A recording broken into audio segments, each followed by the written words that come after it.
Guys, अगर आप एक सैमसंग का डिवाइस यूज़ करते हो तो आपने कभी ना कभी नेटवर्क इश्यूज़ ज़रूर फेस किए होंगे।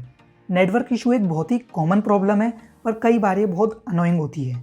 इमेजिन कीजिए आप कोई एप्लीकेशन डाउनलोड कर रहे हो और वो सिर्फ बफर हो रही है, आपको डाउनलोड में कोई भी प्रोग्रेस नहीं मिल रही। तो आज की वीडियो के अंदर मैं आप लोगों को इसका कंप्लीट सॉल्यूशन बताने वाला हूँ।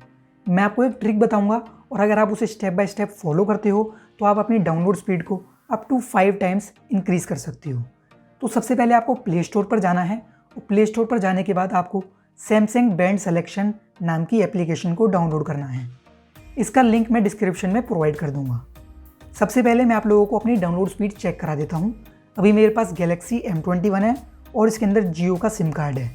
अभी मैंने ट्रिक को अप्लाई नहीं किया है और ये मेरी वो डाउनलोड स्पीड है जो कि मुझे रेगुलर बेसिस पर देखने के लिए मिलती है। आप लोग देख सकते हो रिजल्ट्स इतने अच्छे नहीं हैं, लिटरली काफ़ी बेकार रिजल्ट्स हमें यहाँ पर देखने के लिए मिलने वाले हैं। जो डाउनलोड स्पीड है वो है 2.6 Mbps की और अपलोड स्पीड है 0.10 Mbps की। डाउनलोड स्पीड काफ़ी बेकार है।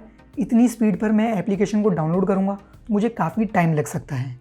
इसको सॉल्व करने के लिए आपको सैमसंग बैंड सिलेक्शन एप्लीकेशन को लॉन्च करना है। इसके बाद आपको लॉन्च बैंड सिलेक्शन नाम के बटन पर क्लिक करना है। इस पर आप लोग जैसे ही क्लिक कर दोगे आपको कुछ इस तरीके का इंटरफेस मिलेगा और बाय डिफ़ॉल्ट ये ऑटोमेटिक पर सेट होगा। आप इसे ऑटोमेटिक पर ही छोड़ दीजिए। उसके बाद आपको 3 डॉट्स पर क्लिक करना है और फिर आपको बैंड सिलेक्शन के अंदर आना है। यहाँ पर आपको लिटरली काफ़ी टाइप के बैंड्स देखने के लिए मिलेंगे, पर मैं आपको सजेस्ट करूँगा कि जो बैंड प्रेफर्ड है आप उसी को यूज़ करें क्योंकि वो काफ़ी अच्छे से काम करते हैं।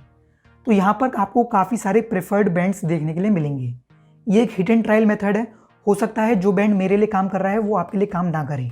बैंड सेलेक्ट करने के बाद आपको सिलेक्शन पर टिक करना है और आपका बैंड चेंज हो चुका है। इसके बाद मैं आपको स्पीड टेस्ट करके दिखा देता हूँ। अब आप लोग देख सकते हो यहाँ पर जो मेरी स्पीड है वो काफ़ी अच्छी मिलने वाली है। मैं आपको पहले ही बता दूँ, जो बैंड मैंने ट्राई किया है हो सकता है वो आपके फ़ोन में काम ना करे तो आप दूसरा बैंड ट्राई कर सकते हो। दूसरा भी ना करे तो आप तीसरा ट्राई कर सकते हो। हिट एंड ट्रायल मेथड है, पर कोई ना कोई बैंड आपके फ़ोन के लिए ज़रूर बना है। और आप लोग देख सकते हो अब रिजल्ट्स कितने अच्छे हैं। जो मेरी डाउनलोड स्पीड है वो ऑलमोस्ट 9 Mbps को टच कर रही है। हालांकि यहाँ पर अपलोड स्पीड में कोई भी प्रोग्रेस नहीं है, पर फिर भी डाउनलोड स्पीड काफ़ी अच्छी हो चुकी है। तो आप लोग भी इस ट्रिक को ट्राई कर सकते हो और अपनी डाउनलोड स्पीड को इंक्रीज़ कर सकते हो। आज की वीडियो में इतना ही। अगर आपको ये वीडियो अच्छी लगी तो प्लीज़ इस वीडियो को कर दीजिए लाइक, साथ में हमारे यूट्यूब चैनल को कर दीजिए सब्सक्राइब। मिलता हूँ हम लोगों से अगली वीडियो में। तब तक के लिए स्टे टेकी, स्टे कनेक्टेड।